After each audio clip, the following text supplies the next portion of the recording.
Whoa, welcome into episode 2 of the Negative Space podcast. That was probably pretty loud. You want to know why? Because, well, several things. I figured out that last episode, my microphone that was recording was not my actual microphone that I bought, but rather the internal microphone of my laptop. Another reason why that was so loud was because this is the 5th time I've had to record this because I've just never been able to get the energy right, and I don't want this to be like a doomer podcast, even though I talk about really weird things. I just don't want it to be. I want it to be like less of a, oh my gosh, look at all these horrible things happening. What are we gonna do about it? More like a, oh hey, that's weird. That's kind of cool. That's kind of funny. Something along those lines, you know? Not doom and gloom. I want it to be kind of like just a, not necessarily an easy listen, but something to get you thinking, get you going. I never really specified this, but if any of you were curious as to the idea behind the name of the podcast, Negative Space, well, I wish originally it was more interesting because when I thought, oh, hey, that could make a good podcast name, I was just listening to my favorite band, and they've got a song called Negative Space. I thought, oh, okay, that's kind of cool, you know. That's great. That'll work. My placeholder name sucks, so I just need something a little snappier, a little catchier. But then I thought, wait, here's how I can justify this. I'm going to justify it after I came up with it, okay? Because that's just how my brain works. That's how we roll. Maybe I shouldn't have admitted it, but you know what? Whatever. I'm sleep deprived, relatively sleep deprived compared to how much sleep I normally get. It's the end of the week. It's been a long day, particularly today and the day before. You know, I had a lot to do, a lot I've been churning through. So this is just the icing on the cake, okay? I said, you know what negative space is going to mean? Negative space is going to be the realm in which truth exists between the totally insane conspiracy of, you know, certain ideas, I guess, like the really unhinged side of conspiracy theories, and the, oh, that could never happen, that's not realistic side. Like, I want there to be nuance in the things I'm talking about. I will go from one side to the other, I'm sure, but overall, like, the mean of this show is hopefully going to be very nuanced. Okay, where am I going with this? Oh yeah, fun thing I read on Fox News. It was a horrible transition, by the way. Fox News, my mom sent it to me. I have Fox News parents. They're way cooler than your MSNBC parents, if you got MSNBC parents. I am so sorry. My Fox News mom, she sent me an article from them that said 90% of meat and plastic, oh my gosh, I've already spoiled it, and plant-based alternatives have been found to have microplastics in them. Well, that's horrible. How did we get here? Well, we switched away from paper and glass. We just should have never done that. Plastic was invented, I believe, around World War II in order to make cheaper parts for tanks and whatnot. That's great and all, like, use it in my car and use it for grocery bags, because paper bags just suck. I'm sorry, Aldi, I love you, but your paper bags are garbage, literal garbage. And yeah, that's all they should be used for. Straws, I could care less. I don't use straws anyway. But plastic is bad for you. You can't digest it. You can't eat it. I say this not as an environmentalist. Like, okay, yeah, nature is great and everything, but I'm not like the group that's complaining, oh, we got this big giant plastic island in the middle of the ocean. I am not moved. We've always had that. It's called the United Kingdom. Yeah, we should have just never moved away from paper and glass. Yeah, paper and glass. I remember there was this whole thing like, oh, but you're cutting down so many trees. Yeah, but you know who else plants a lot of trees? Paper companies, because if they don't, they can't make more paper. How did no one think of this? How did no one think of this? Seriously, how did no one think of this? You know, maybe as I'm saying this, I'm thinking, maybe this is just some, you know, New World Order type plot. Oh boy, I'm really getting into the weeds now. New World Order type plot to move everyone off of physical paper and onto the digital world so everything can be monitored more easily. Maybe that's true. That'd be horrific, and it would be really cool if I just thought of it on the spot. maybe, I don't know, but we should have never stopped using paper for a lot of things, and glass in particular. I don't like plastic Tupperware. The ones I do get, or I do use, they are the snap lock ones that are BPA free, because I don't want those things messing with my hormone production.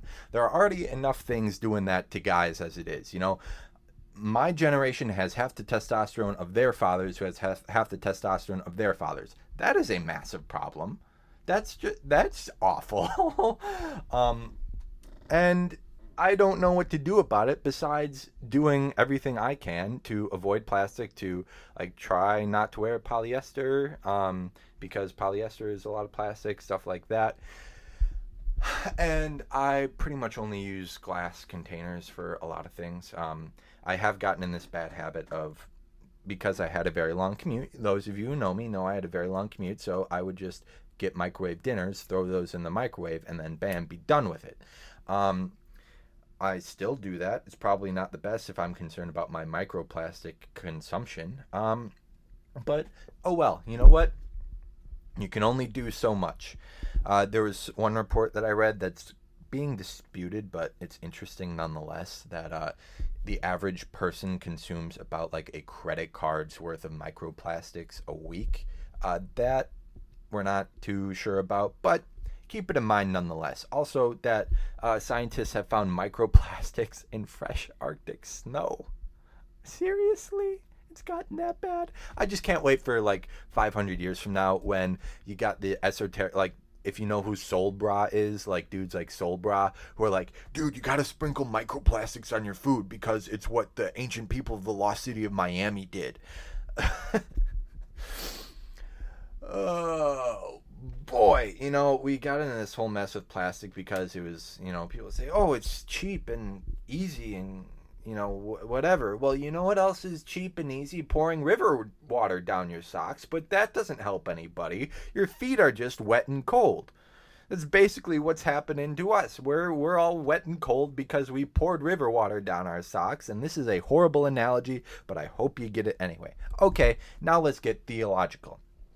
That's right, this is a kind of theology episode. I roasted England, and I'm going to prove God exists by proving that there are a bunch of people who hate him and deliberately are fighting against him. Okay, isn't that great? All right, first off, we're going to start with the man who basically set a lot of this into motion in the modern world, Aleister Crowley. So I just want to say this before I start. I have this script, and I've never stuck to the script like one for one, and I'm certainly not going to start now. But if I really get off the rails, it's because I am really just not going off the script. I got a lot of stuff written down here, but I'm never going to say any of this word for word. All right? Okay, got that. We got that down pat. We got the name of the show down pat. We got the microplastics. We've been through all that. All right, you know what? You can tell that this is the fifth time I've done this because I'm going at light speed through this stuff, all right? I am not here to sit around and go through it all slow and whatnot. No, if I'm talking too fast, and slow the video down. I don't care. I'm just trying to keep the energy up so this doesn't become all doom and gloom and you lose the hint of irony that I try to put in everything here. Okay, with that being said, let's talk about Aleister Crowley. So before researching this, because we're still in the first layer of the iceberg, I already had kind of a working knowledge of him, just as a rather theologically curious individual myself. Not that I was seeking out his teachings to follow them, but I had heard his name thrown out about in, you know, terms of concepts of greater spiritual warfare that I've always been really interested in, and you know that affects a lot of my theology, the way I see things. I don't really have as much of a naturalist view or like post-enlightenment view of a lot of theological concepts as a lot of people. I think that we lose context and a lot of the concepts that are important if we think of it in a post-enlightenment setting. But whatever, that's just my view. You, again, I don't care what you think. If you're listening to this podcast, why? First off, why? Unless you know me and I like sat you down in front of a computer and said, listen to this, it's going to be awful. If you're actually listening, then you either care what I have to say, which again, why, or you agree with some of these things. Okay, cool, whatever. Let's get into the background of Aleister Crowley. So he was born in 1875 to a father who was an evangelist for a group called the Plymouth Brethren. The Plymouth Brethren were a nonconformist Christian organization in Plymouth, England. That's right, the giant floating pile of trash in the ocean. His father was also the heir to a massive brewing fortune, which Crowley would get a piece of himself. See, I'm going so fast, I'm stumbling over my words, all right? I'm not going to slow down, though. We keep going. We keep going. We ball here. Let me cook. So Aleister was born as Edward, but decided to change to Aleister after he started to believe that certain words in certain patterns had different mystical powers or properties associated with them. I've actually known someone who believes the same thing. She was a Christian, but she would not refer to Jesus as Jesus. She would call him God or Yeshua. I guess Yeshua, not Yeshua. I'm not in the Midwest no more. Yeshua, which is the Hebrew name. She said because J has a lower vibrational frequency and it was invented later, so it's just a way to interrupt our connection to God.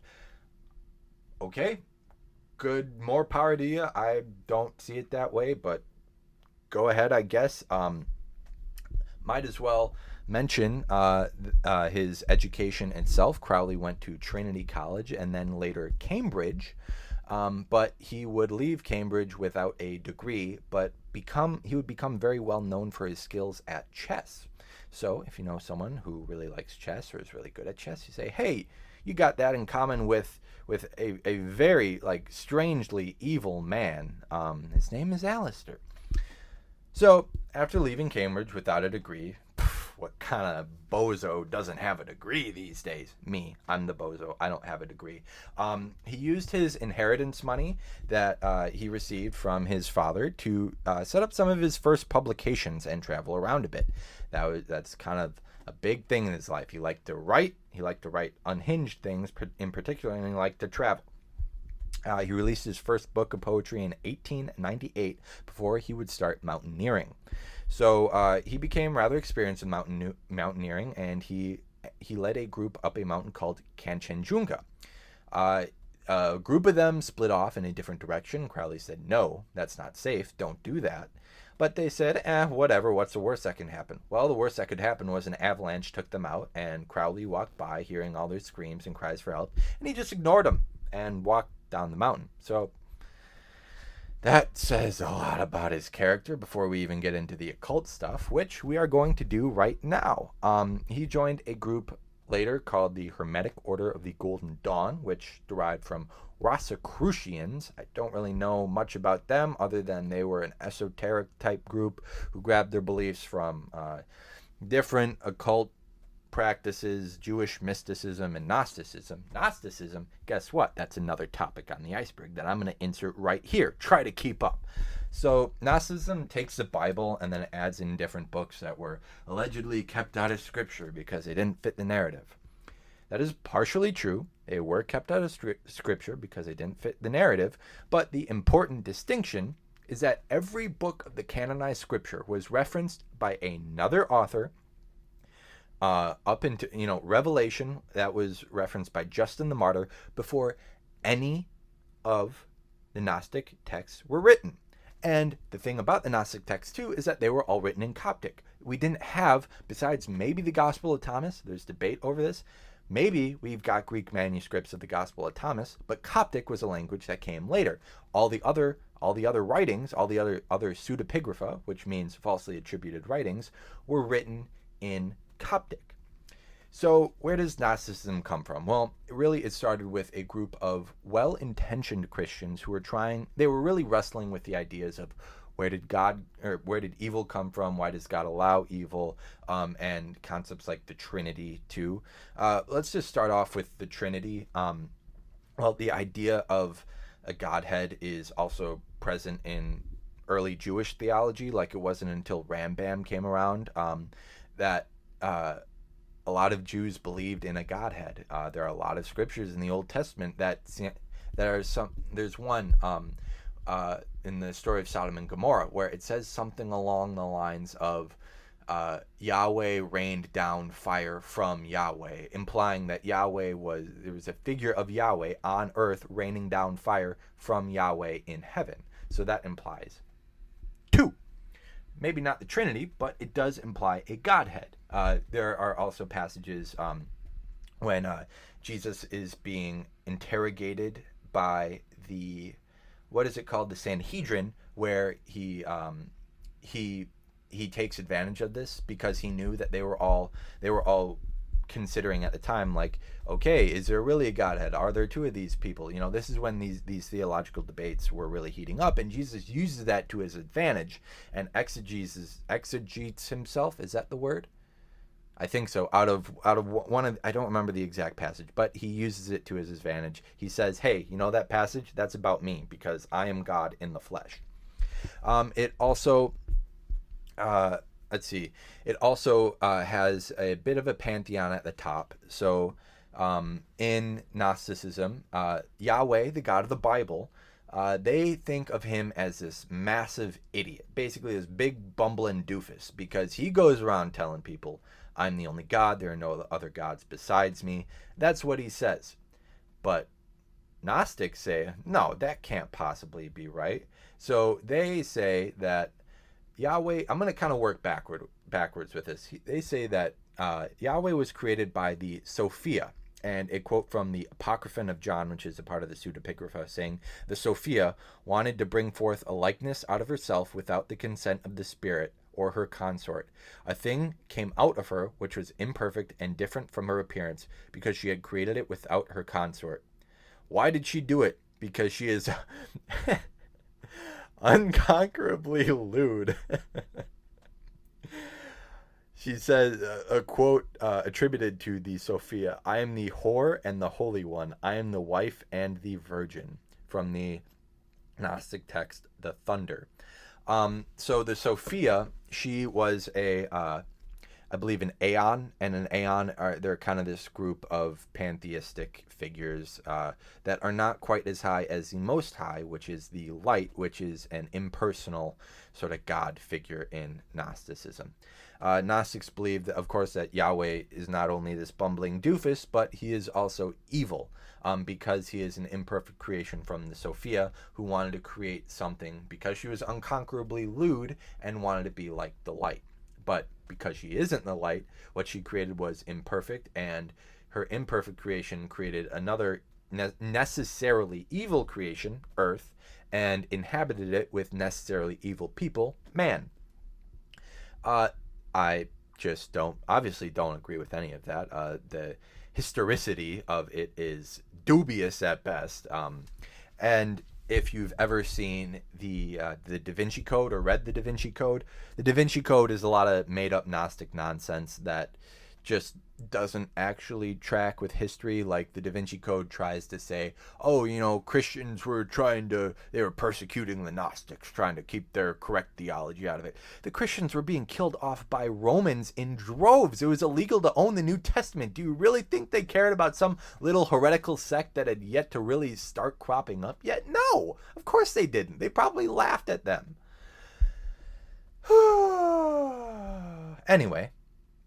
Anyway, back to Aleister Crowley. He had a nemesis, which is very cool. We should bring that back. His nemesis, you may have heard of him, W.B. Yeats. Yeats, I don't know. I'm going to say Yeats. It's probably right. William Butler Yeats. He would end up winning a Nobel Prize and is widely considered one of the best poets of the 20th century, which, if you're going to have a nemesis, man, I guess you want him to set the bar high. So they were both a part of the Golden Dawn, and over time, Crowley just started making issues because, of course, he did. There was one day where, and I've got no clue what this means. If you do, please enlighten me. Leave a comment down below. I'm gonna try to bait people into engaging with this dang show. He attacked him with what is described as an astral siege. Okay. cool. I don't know what that means, but he attacked them with it. I wasn't able to find anything on what that means, but he attacked them with it. And then they started to, he and his mistress, Aleister and his mistress, they tried to take over the temple, which his group gathered in. They were casting spells all over the place, and they were brandishing daggers and all that sort of stuff. He eventually got arrested, and now the temple sits as a quiet little cafe. I think it's called George's Cafe in England, the giant trash island. Now, after this is when Crowley would sort of popularize his occult magic, which he spelled with a K at the end for some reason. I don't know, he's an eccentric dude. He just wanted to be different. He would then found the Ordo Templi Orendis, which is Order of the Temple of the East in English, which is his, I guess, group of, or the gathering for his religion, cult religion that he created called the Thelmetic religion. You can actually go to his website, or the website, oto.usa.org. They've got multiple locations. They've got their own calendar, their own theology. They have a whole section about Aleister Crowley. You can become a member. You have to get initiated. There are dues and fees, all that sort of stuff. Mission and planning, no way. You can go on OTO missions. Wow, look at that. So the OTO would, moving swiftly onward, by the way, it would play an instrumental role in the creation of Wicca.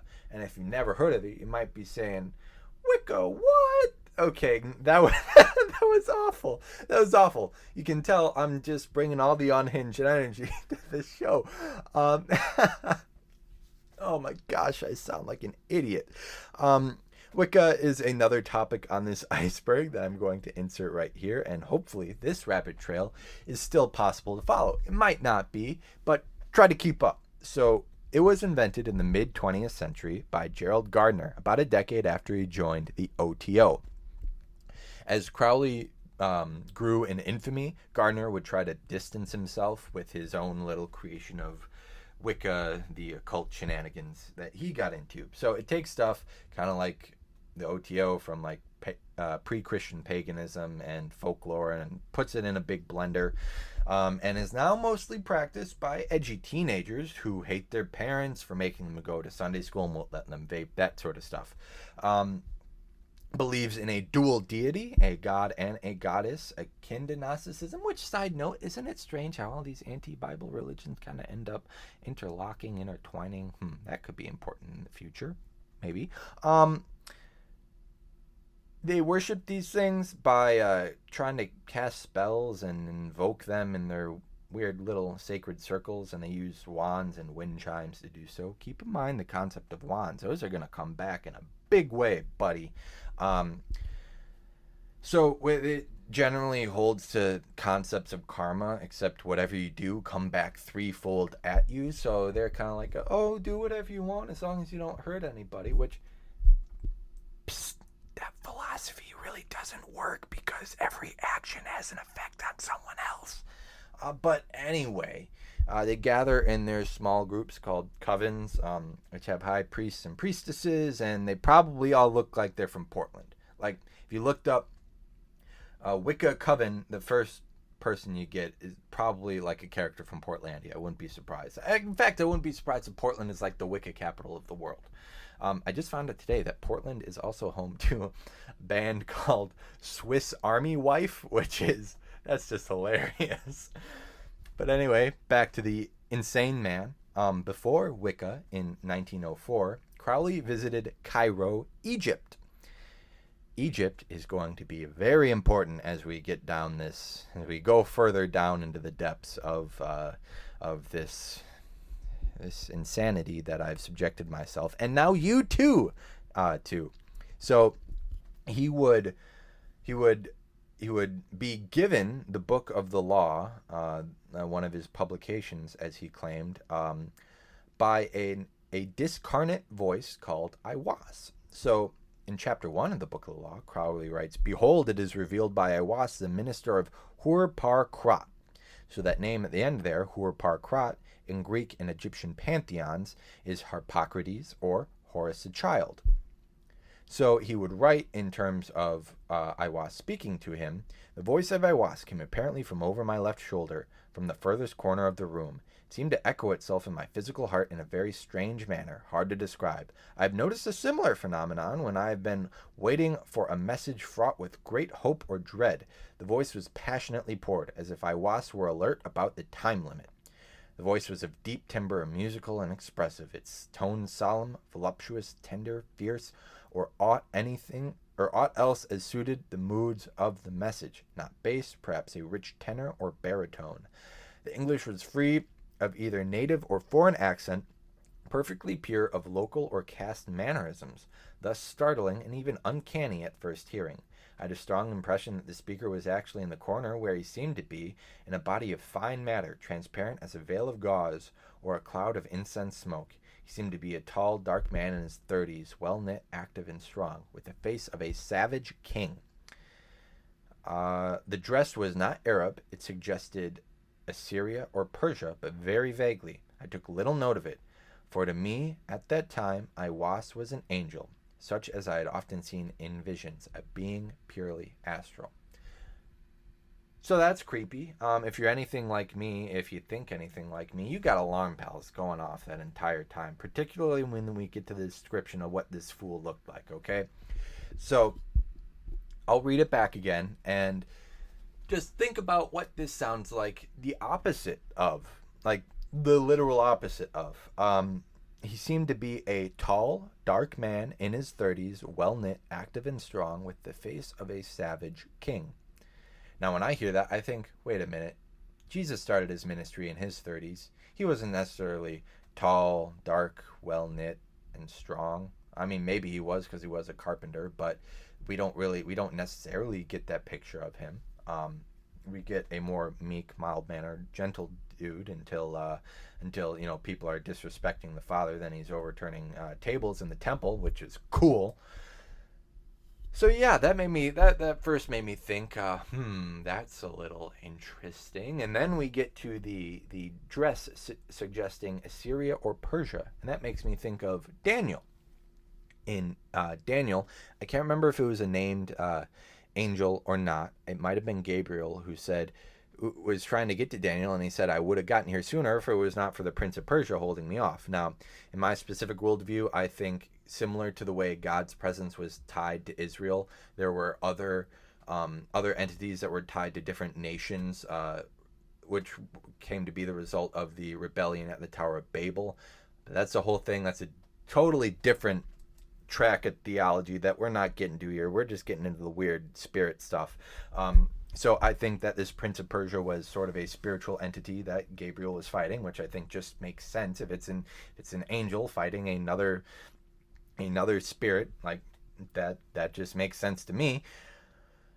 And the note about the dress suggesting Persia, but not necessarily being Persian, is something that reminded me of that. Maybe there's nothing there. Maybe that's just a coincidence. But who knows? In this show, we will go down any rabbit hole that opens itself up to us.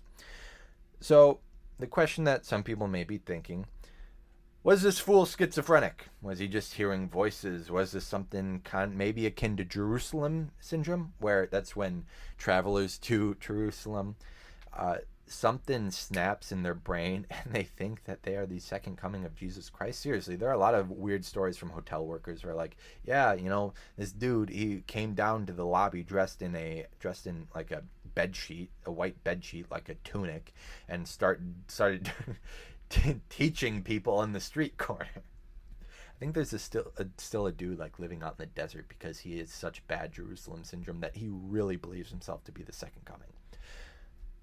Anyway, was he schizophrenic? I don't think so. I already alluded to this. I have a kind of a spiritual understanding of a lot of theology. But I absolutely believe he's communicating with an entity. I think that looking back, a lot of ancient gods were actual entities, but not actual deities. And they're just messing around with humans, trying to divert worship from Yahweh, the Most High, to take it from themselves, to delay the the fullness of the Gentiles, which that once the fullness of the Gentiles happens, then the second coming can happen, and they're all defeated faux show. They're thrown in the lake of fire, a big pit with fire, and they're killed off. I don't think I really need to go into the origin story of demons, dark spirits, principalities, powers, rulers of wickedness, all that stuff. Don't really think I need to go into that. A lot of people have, ideas of what that is, and you can find that pretty much anywhere. Let's see, I got stuff here written down. See, I'm diverting from my script. This isn't really necessary to go through anymore, this bit here. Anyway, so yeah, there we go. I'm back on track. In short, Crowley was definitely talking to demons in Egypt. Keep in mind, demons in Egypt. Egyptian demons, okay? Keep that in mind. So, after leaving Egypt, he would continue his weird black magic sex cult, which, by the way, yeah, a lot of his rituals were very NSFW in nature. And in World War I, he moved to the U.S. He would later then move to Italy and write his book, Letters from a Drug Fiend, which, yeah, this dude was a total hedonist. Like, drugs, he was like the epitome of, like, the libertarian culture of sex, drugs, and rock and roll. Like, that is this dude. And he would be expelled from the country after a popular British media referred to him and labeled him as the wickedest man in the world. This happened, in particular, after the death of a young follower after participating in one of his weird NSFW sacrilegious occult rituals. So that's great. Atlas Obscura has a lot on him, more than I could ever really fit in here, because, well, I can only talk about one dude for so much. It's already been half an hour that I've been talking about Aleister Crowley. But I hope that this first half of the show laid out a bunch of dots, okay? I want you to think about everything we talked about and just have all those dots locked and loaded in your head. Because we are now going to get to his influence on the modern world. So, interesting notes kind of within that same vein. I'm not really sure where to put them, so I'll just mention them here. He was featured on the cover of the Beatles album Sgt. Pepper's Lonely Hearts Club Band. Got it in one shot. Let's go. I could never do that. The Beatles were a revolutionarily large band who they flat out said that they wanted to be bigger than Jesus Christ. So were they messing with entities the same way Crowley did? Maybe. We'll get to that. Also, side note, this is just something I'm thinking about, and there's nothing to it, but it kind of seems that, like, post-World War II, like Cold War era, when Crowley died, it kind of seemed to be a big tipping point when it comes to a lot of these really, I'll just say, weird beliefs that started entering in the mainstream. We descended even further from it, like we had just gone through 2 world wars and we somehow got even more insane like that. How is that possible? I personally believe it is, a result of prophetic events happening, Israel being reestablished as a state and the Jews being able to return there. I think that is prophetically significant. But anyway, moving on. The smooth transition I have here is what is something that nearly every ancient mystic cult has had in common. That's right, human sacrifice. I'm not sure about Crowley's cult, but I wouldn't be surprised. And you can see a lot of his influence, though, in a lot of things that we're going to go through here. This will be kind of a brief segue, but it will lead into a lot bigger topics. This is another thing on the first level of the iceberg. Was XXXTentacion killed by demons? So I'm just going to keep it real. There's no way I'm going to call him that this whole time. I'm not even sure if I said it right. I'm just going to call him X, okay? For those of you who don't know, he was this rapper. He had some enemies probably because of like a very, very stacked criminal record, let's just say. But before his death in Fort Lauderdale, X, whose real name is Jose Onfroy, went live on Instagram and had this to say. Now, I'm going to censor his words. You really aren't going to be losing anything when I do that. It's just going to make this more appropriate for a general audience. If worse things come to worse and I die a tragic death or something and I'm not able to see out my dreams, I at least want to know the kids perceived my message and were able to make something of themselves and able to take my message and use it and turn it into something positive and to at least have a good life. If I'm going to die or ever be a sacrifice, pause, I want to make sure that my life made at least 5 million kids happy, or they found some sort of answers or resolve in my life, regardless of the negative around my name, regardless of the bad things people say to me. So that's really eerie timing, because just a short time later, in June of 2018, he would be shot in the aforementioned motorcycle shop of Fort Lauderdale.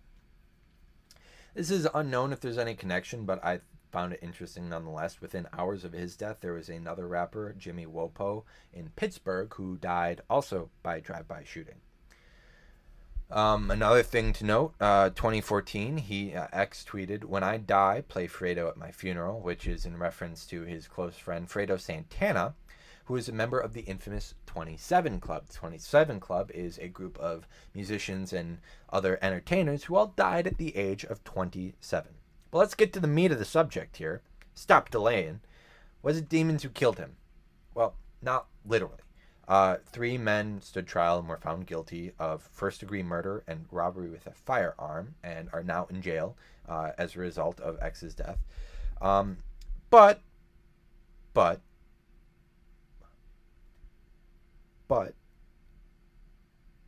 like sliced bread, this man almost knew he was going to die, seemed to have basically accepted it, even made reference to him potentially being a sacrifice, and made statements, later retracted, albeit, but still made statements nonetheless, that if he were to be murdered, that Drake would be involved in it. Drake, another rapper.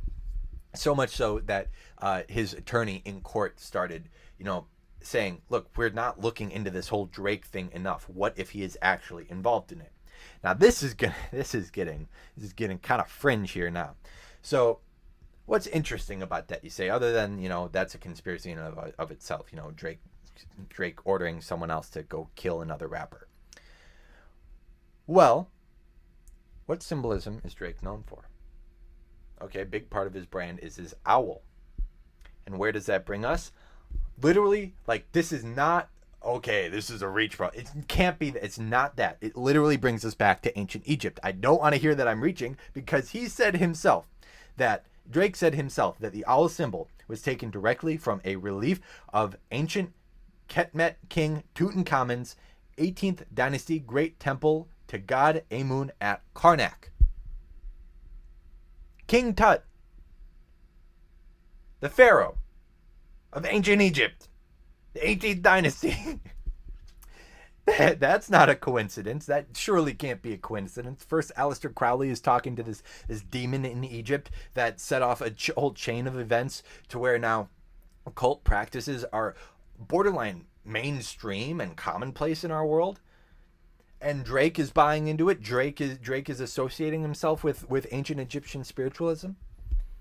Surely, that's just a coincidence, right? No, it's not. It's not a coincidence. It's not a coincidence.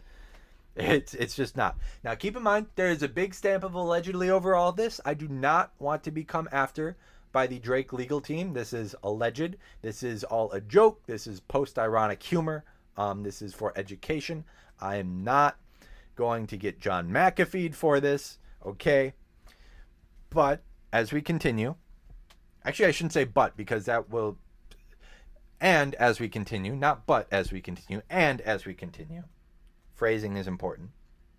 Kanye West, which, say what you will about him, okay, whatever, he outright claimed that his mother, who died of mysterious circumstances in 2007, was sacrificed to the elite. Should also mention, before I forget, that Drake was also suspected to have used his uncle for a blood sacrifice ritual that helped him get wealthy and famous, which I don't really know how to research that without getting put on a list, but that is maybe another data point to keep in mind here. So Kanye, say what you will, he said those things. He thinks his mother was sacrificed to the elite. He said it was to specifically traumatize and then monetize him. He also pointed out other celebrities who had family members die of mysterious circumstances. I don't know very much about these, but if you do, comment down below. Tell me about them. Please comment and engage with this video. I want this to do numbers, man. He pointed to the father of Michael Jordan, the son of Bill Cosby, and the son of Dr. Dre, just to name a few. So that's already interesting enough. That's already like, okay, what's going on here? That's kind of freaky. Well, we can move those curtains that shroud this whole industry in darkness away a little bit. I want to first off establish that I absolutely believe that demons are at work in the music industry.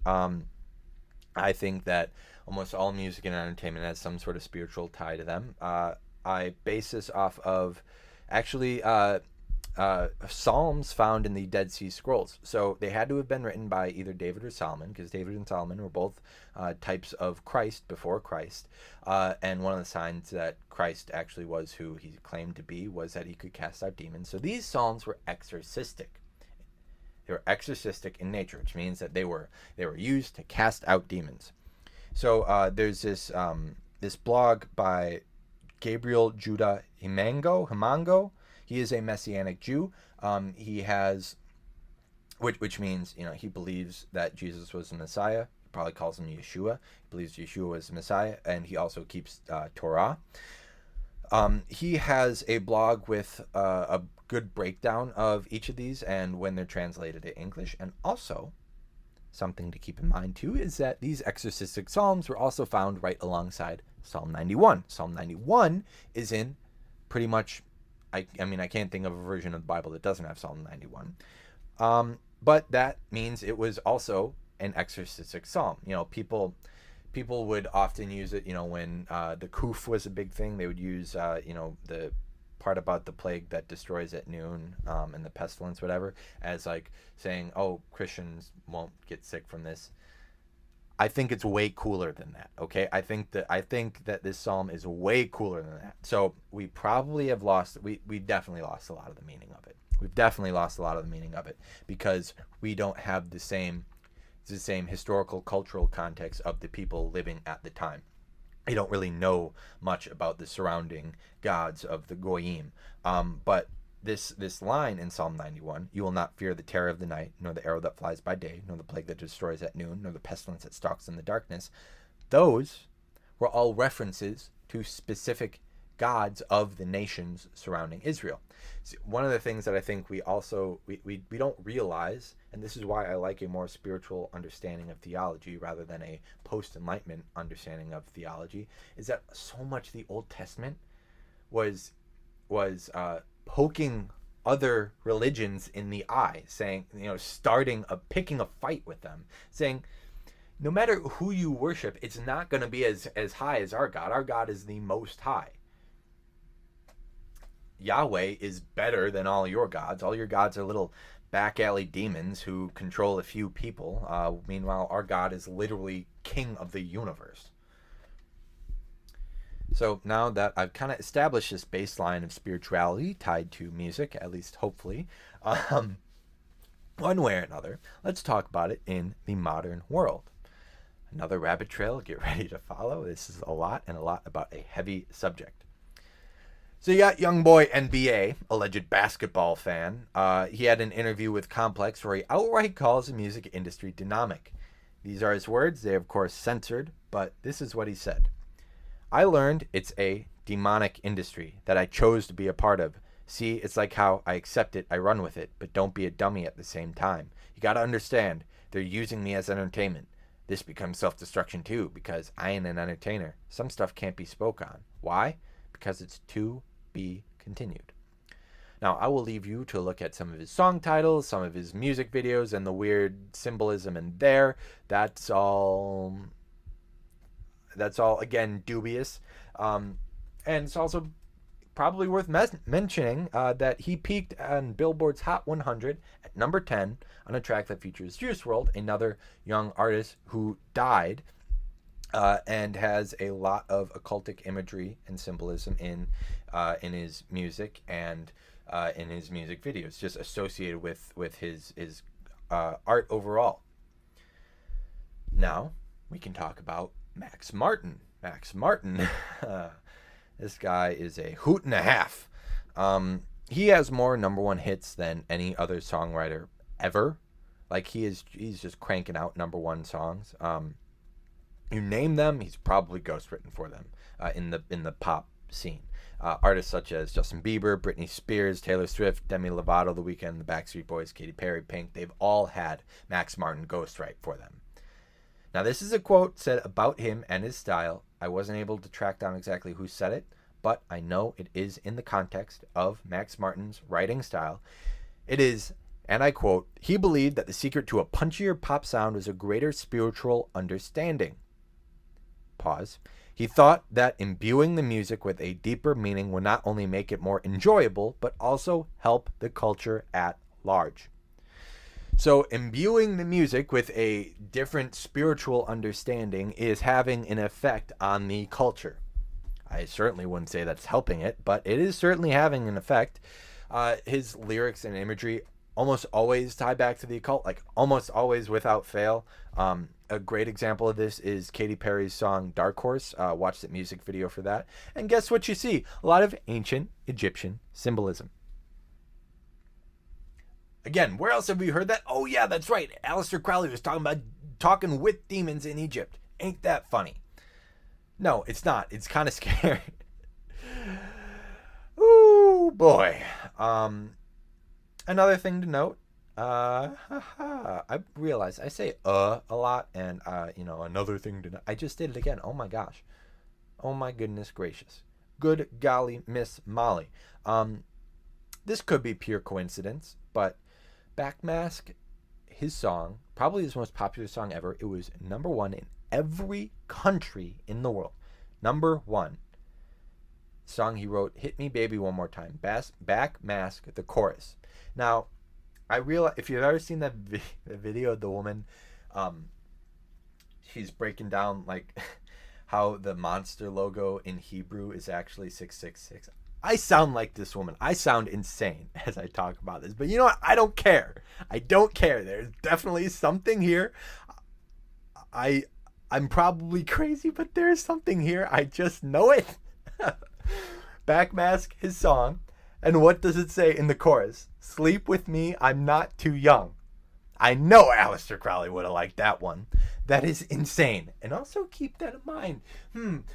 Isn't there a particular island that had a very important particular flight log that came out relatively recently that also has some ancient Egyptian symbolism in it? Maybe that's a stretch. Maybe that's a stretch. I got a creaky chair in here. Maybe that's a stretch, but I don't think so. I think this is all created. Oh my gosh, related. Goodness gracious.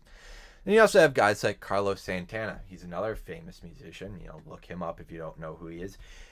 He told the Rolling Stone that he would meditate for a long time. He would burn candles and incense and chant along with it until he heard a voice telling him, "Write this down," and he would write down his song.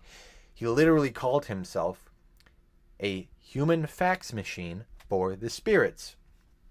It's also just glossed over Capitol Records pretty quickly, who they've always got Morse code going up on the top of their building. I think most of the time it says Hollywood, but there was one time where it said something different and people were freaking out who could actually, decipher Morse code.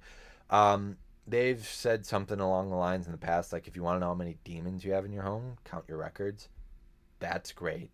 Then we can also just skim over 80s and 90s hip hop and how a lot of it has lyrics about secret societies, the occult, trying to fight against it, but still ultimately being controlled about it. I've only heard of one of these dudes, but if you know any of them, they all have lyrics about it. Prodigy, CeeLo, Amar Pep, Ras Kass, U-God, Jay-Z, and Talib Kweli. They're all apparently notable rappers, and they all have lyrics about these things. That is weird. What I find beyond fascinating about this is that these themes and motifs, they have spread across all sorts of different genres across time, and certain artists buy into them, and then look at that, they blow up. It started off in early rock and roll, then metal and hip hop, and now modern rap and pop. I will go on a brief tangent here. in defense of modern rock and metal. Now, you're always going to have your weird Bring Me the Horizons who write songs that I just can't listen to them. It's just not, no. I'm not doing that. But starting in the early 2000s and 2010s, you had a renaissance of all of these bands, not just not being like this corny brand of Satanism that a lot of the legacy bands were, that I don't like at all, really. If you do, cool. I just don't. But it went from that to being literally explicitly Christian.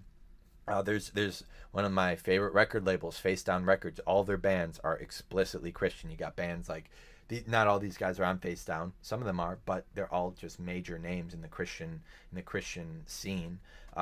August Burns Red, Attack Attack, The Devil Wears Prada, Sleeping Giant, Cultist, Call to Preserve, The Word Alive, For Today, As I Lay Dying, Fit for a King, Thousand Foot Crutch. There's so many great bands from that era that are explicitly Christian bands. So I don't want to hear this ongoing thing. Like, some boomer ideas are okay, some boomer ideas are great, especially when they're done in they're well intentioned, and they want to, they are also like spiritually minded in nature. But I don't want to hear that all metal is the devil's music, because no, you know how many of these bands are explicitly Christian and have a lot of Christian lyrics? A lot of them, and a lot of the popular ones too. Anyway, enough about that, defending my own horrible music taste. Let's talk about the entertainment industry, movies and TV. So anybody with the brain can see how different agendas have been pushed through movies and TVs for a while now. They really want to stick ideas in your head, and they want to use their entertainment as like a Trojan horse for that. A study that I read from 2008 showed that your occipital and temporal lobes is where your brain activity isolates when you are watching movies or just consuming, any sort of entertainment like that for a long time.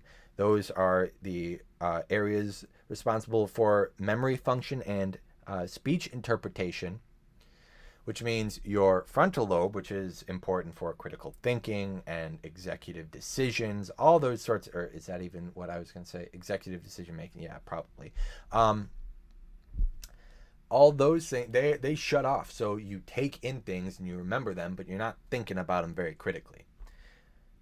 Now, how far does this go? Like, we obviously know that there are political agendas being pushed in these things, but how dark does it go? Well, you got things like predictive programming, which I think are taking place through a lot of these things. Predictive programming is another psychological operation, or PSYOP for short, like I believe I talked about in the first episode, which is basically just a way to put pre-planned events in media for the general public to recognize them, learn about them, then justify them and accept them before anything even happens. An example of, I personally think is an example of this, it remains to be seen, is a lot of these alien invasion movies. It got a good chunk of the population to believe that we are not alone. And I think personally, now I may be getting a bit ahead of myself for a different episode. I believe that, sorry, that was a thing on my computer that just snapped. I believe that a lot of this stuff, a lot of this alien mumbo jumbo is a myth being kept alive by the government to hide certain things from us. It becomes a very easy cover. We'll, in the future, look at the events at Roswell that lead me to believe that.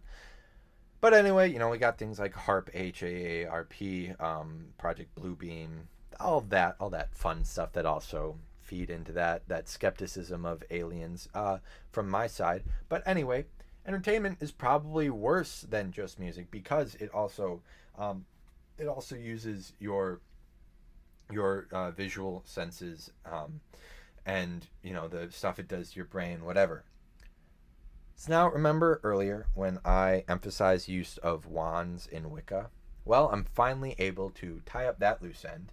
So Druids, they were a part of an ancient Celtic shamanic religion. They would use They would make a lot of things. They would make, staves and whatever, but primarily they would make wands. Now, what would they make wands out of? They would make wands out of holly wood. Okay, that's weird. And it gets even weirder. What were the Druids known for? What did they do a lot of? Well, besides, telling people's fortunes, they were also known for inducing insanity in people. That's right, inducing insanity. So I'm sure that I don't have to lay out how those two dots connect. Like, you can do that for yourself. That is just, it's fitting. It makes sense. Like, what am I going to do about it? But it makes sense. Going deeper into this, I was told that I needed to watch the movie Babylon. I might do that this weekend, but that's apparently about a lot of these weird rituals that take place in Hollywood that started in the 20s and 30s, which is at least one decade before Aleister Crowley died. Now, Aleister Crowley being a well-traveled man, it is not implausible. In fact, it is probably very likely that he was active in the early Hollywood community, back when they called it Hollywood Land. He was probably very active in that, teaching people, oh, look at these rituals, do this, and you're going to become a great actor and become famous. And we're going to get exactly how, or almost exactly how, in a little bit. Before we get into that, let's talk about the awards, specifically the Oscars. So the Oscars, I think, have kind of become a joke as of late, because people are like, oh, you just buy your way into one of these. But let's talk about some of the jokes that they made about themselves. Over several occasions, they've called themselves Babylon, but also made jokes that they're all godless sodomites, which many truths are often said in jest. Is there something bigger there, though? Well, let's look at the etymology of the word Oscar. And before I get into this, no, just because your name is Oscar does not mean that you're any of these weird pagan occult things. Like, that's just your name. Like, there's nothing you could do about it. Maybe change it if you don't really like that, but whatever. The name Oscar itself in Old English means God's spear. But in ancient Scandinavian languages like Aesir, it is the collective name for the chief gods of the pagan Scandinavian religion. In Old Norse, it is the plural of As, which means God. And this is all per the online etymology dictionary. Just so you know, I'm not making this up to further push this Hollywood is demonic narrative, which, honestly, researching this, I basically radicalized myself with these things. Oh boy. The official story told about how it got his name is that Margaret Herrick, who was the secretary of the Academy of Motion Picture Arts and Scientists, upon seeing the statuettes, said, "Oh, he reminds me of my Uncle Oscar." I think both things can be true. Maybe saying, "Oh, he reminds me of my Uncle Oscar," is may have been like a bit of a divine Freudian slip. But anyway, speaking of the statuette, what's up with that little thing? What's up with that funny little guy? Surely there's nothing wrong with a little golden idol. Well, guess who strikes again? Ancient Egypt. Compare what it looks like, and I mean, like, seriously, do this, to a statue of the ancient Egyptian god Ptah, Ptah, if you want to look it up. It's eerie. I don't think I'm reaching on this similarity. I think that this is like that there's absolutely something on, like, I think the resemblance is there. Then also with the little statuettes, this is a common motif that they have across a lot of the old Oscars. I never watched the Oscars. I've just seen clips of them for these research purposes, but a common motif they have is like this stack where these little statues are going all the way up in a spiral to the top. What does it look like? Well, funny you should ask what it looks like. It looks like the Tower of Babel. Wow! The Tower of Babel, as in Babylon, which means confusion, where God confused the languages of the people, and some of them went insane, and he divorced the nations for rebelling against him. Wow! Surely that's not a coincidence. Oh my gosh. Oh, there's a lot of stuff in this. let's add just another piece to this puzzle. Let's connect a few more dots. Oh my gosh, I've been going on about this for a while. This is how Aleister Crowley's impact on Hollywood, I think, is really, really, really felt. Now, keep in mind, before I go through this, I'm going to read you a quote from Plato and a quote from Socrates. The one from Socrates, it kind of reads like broken English, but you kind of get the gist of it. The one from Plato is up first. The gods don't communicate to mortals directly, but intermediary spirits. So mortals need figures to communicate with the gods, and thus daimon, which is the word we get demons from, becomes the figure needed of the petition, a source evolving into sacrifices and initiations, incantations, prophecies, divinations, magic spells, and sacred poems. Okay, that's quote number one to keep in mind. Quote number two from Socrates. I swear I'm going to read this word for word. If it sounds just like gobbledygook, I don't know what to say. Just like listen to it slowly, and I put some of the words together and you'll get it. I was confused by it at first too, but it means something. I, like Manner the Muse, first of all inspire men herself, because they inspired and possessed. They are simply inspired to utter that which the Muse impels them. For not by art or knowledge do you say what you say, but possession. So let's go a little deeper with some quotes. This one is from award-winning actress Shirley MacLaine. I'd seen so many channels and mediums over the past few years. I decided I would apply the same thing to show business. I simply channeled the character that we created. This time I allowed the character to inhabit me. I trusted the magic would work.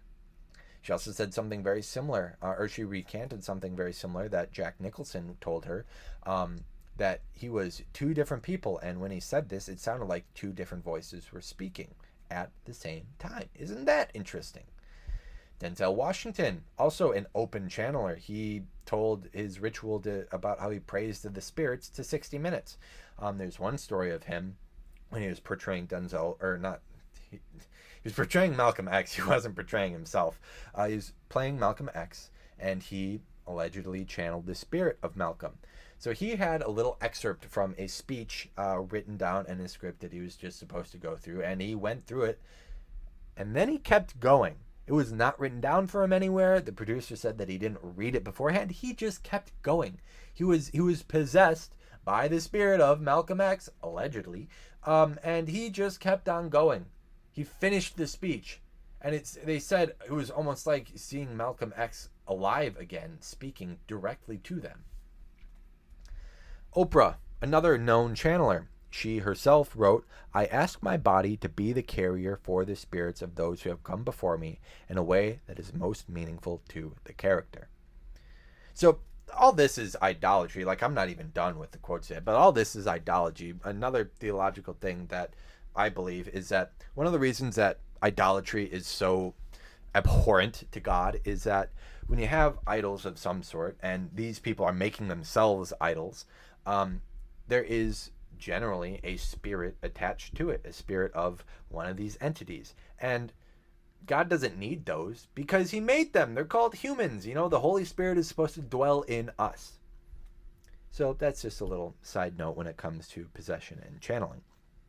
Nicolas Cage has also admitted to channeling for his role in Ghost Rider. He acted as a shaman to channel the spirit he was to represent in the movie. So you've got people channeling spirits of actual historical figures, and then just fiction. How is this happening? Now, none of this even touches on automatic writing, which I'm sure is a topic on the Iceberg later. But what does all this mean? You may ask. You may ask. What does this mean? What do you mean? That is a bad attempt at a reference that only a small percentage of anybody who ever listens to this is probably going to get. Hopefully a small percentage. You know, if this does numbers, then it's going to be a very small percentage. Actually, as of now, it's probably most of you guys are going to get it. Oh, I'm mostly speaking to the people I work with right now. Isn't that great? Yeah. Am I saying that we shouldn't consume any of this entertainment at all? I mean, not necessarily. Like, use your own discretion. Be careful with it. You know, the same as you would of politically charged material. Like, if you're gonna take it in, think critically about it. Do not just let ideas be allowed to be planted in your head. If we're really getting theological, like, this isn't gonna make or break your salvation or anything like that. Like, no, we're not talking about that. At least I don't think that. But it can affect the way that you think, and over time that can have consequences. So be careful. Be very careful. As a rule of thumb, when I watch movies, really, I just try to stick to things that are historical. Like, I'm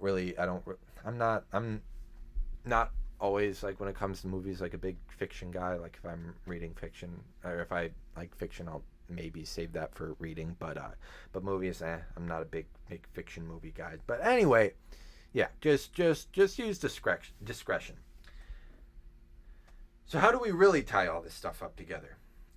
Because I kind of went over what it all means, but how do we tie it together in a nice big bow? Well, this is where I propose the unholy trinity of Hollywood: sacrifice, pharmaceuticals, spirit channeling. They all work in tandem, okay? So someone is sacrificed, or you sacrifice someone else to the elites or these spirits or whomever it actually ends up being. You get drugged out of your gourd to where your guard is completely let down. Like, I think that's what's happening to, or that's what happened to, like, I think Britney Spears is the one who's going insane. Like, I think her mind just snapped after so many years of these drugs. Like, Kanye's talked about it too. I think that's actually going on. And then from there, you channel spirits, you allow them to take control of you, and nobody's the wiser unless you're a crackpot like me. Yeah, call me a duck the way I'm a quackpot conspiracy theorist. And yeah, to do that, you participate in Aleister Crowley black magic sex cult rituals. Maybe that's wrong. I doubt it. Like, I highly doubt it. But, that's the theory I posit. Takes a big man to admit when he's wrong, and I'm saying I could be wrong. So I am that big man. Wow, that was such a lame reference, man. Gee, wow. That's really all I've got for today's episode. This is I believe I mentioned this, but this is the 5th time I recorded this thing. I actually kept the energy up most of the time throughout this whole thing. I know I got a little low in the middle there, but in short, Aleister Crowley, weird guy, bad guy. Hollywood is bad, and stop eating credit cards. Really, if you've got anything that you really want me to talk about, comment it. Make sure to like this video. I really want this to do numbers. Spread it to other people that you might think would find this interesting. Yeah, I think the next episode I'm gonna do, a topic that I've been on for a little bit is biblical UFOs, and I've got very particular beliefs about that, and I don't like the ancient aliens type, so I will sure rant about that. I think I'll just make it like a big biblical conspiracy theory episode, because those are very pertinent and they're very annoying, because I can't think of like a single one that's wrong. If you follow the Instagram at negativespace.pod, go follow that.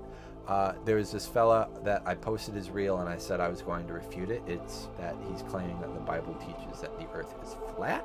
I'm going to refute that. I'm going to fire that argument into the sun. So hopefully no one will ever make that claim again. I think that's it. Yeah. Like the video, share, comment, whatever. Share this with other people. Follow the Instagram. You can follow my own personal Instagram if that's something that you're interested in. I will not tell you it, but if you listen to the first episode, you will know where to find it. No one has taken me up on the offer that I have in my bio. The negativespace.pod Instagram. DM me pod for a special surprise. No one's done that. That's sad. Why not? Why aren't you doing that? Oh, and another thing, I think next episode that I'm going to talk about is how a fake water company changed my life. That will be interesting. Maybe I'll talk about it. Maybe I won't. Maybe I'll axe it. But at the very least, it's a future topic. Okay, that's all. This is, wow, almost an hour and 10 minutes. I'm just kind of yapping now. This is all Japanese. No one really cares about what I'm saying at this point. But that's it. And that's most of what I do. I just yap. Okay, that's all. I love you. Goodbye.